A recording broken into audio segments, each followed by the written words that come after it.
In this video, I'm going to share with you 3 very common English grammar mistakes and how to fix them. Before we start, don't forget to subscribe to my channel and get your free English grammar booklet from the video description. Okay, the first mistake is using of with responsible. And this is really confusing for speakers of languages like French and Spanish, where it's responsable de and responsable de. But in English, we actually need for with the word responsible, not of. So to be responsible for something. She is responsible for the project. And you can be responsible for something or for doing something. So we can have responsible for with a noun, like who is responsible for this mistake? Or you can have a gerund, so a verb with ing. He is responsible for managing the team. You can also be responsible to someone, and this is quite an advanced phrase. It means that somebody has authority over you and you have to report to them about what you do. In Australia, the Prime Minister and the Cabinet are responsible to the House of Representatives. So the House of Representatives has authority over the Prime Minister, and the Prime Minister has to report to the House of Representatives about what they do. And I'm going to give you another advanced phrase if you're an advanced English learner, which is to hold somebody responsible for something. So this phrase means that you believe that somebody is responsible for something, that they should take accountability for something, or that they should be blamed for something. My colleague held me personally responsible whenever anything went wrong in the project. So my colleague believed that I should be accountable or that I should be blamed for something.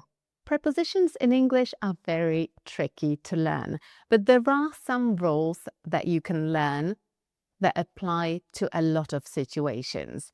And I talk about a lot of those rules in my 5-day prepositions bootcamp. So if you want to master prepositions of place, time, and movement in English, then make sure you check out the link in the video description for more information about this course.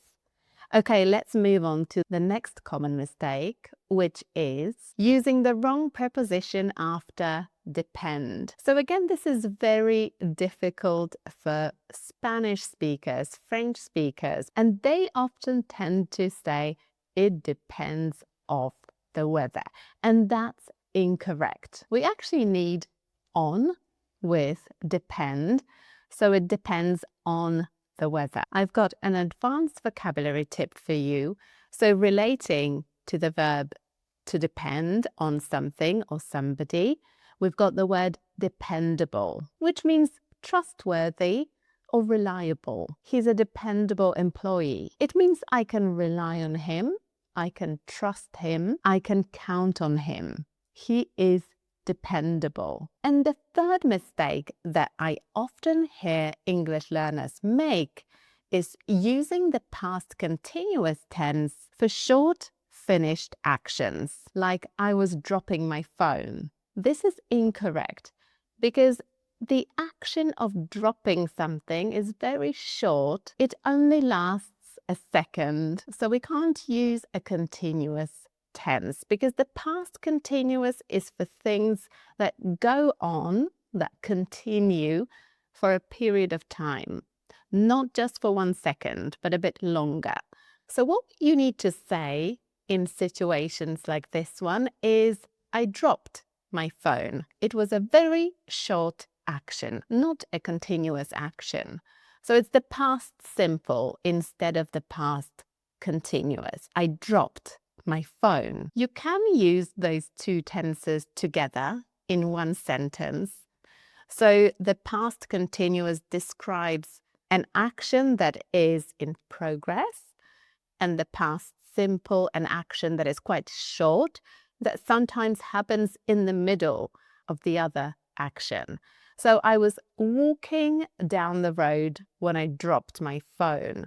I was walking is the continuous action that was in progress, and I dropped my phone was the short action that happened very quickly in the middle of walking. You can also watch my other video about the past continuous tense because there are many different ways to use it, and I've linked this video in the video description. So make sure you check it out, and don't forget to check out my 5-day prepositions bootcamp, which I've also linked in the video description. And I'll see you next time. Bye.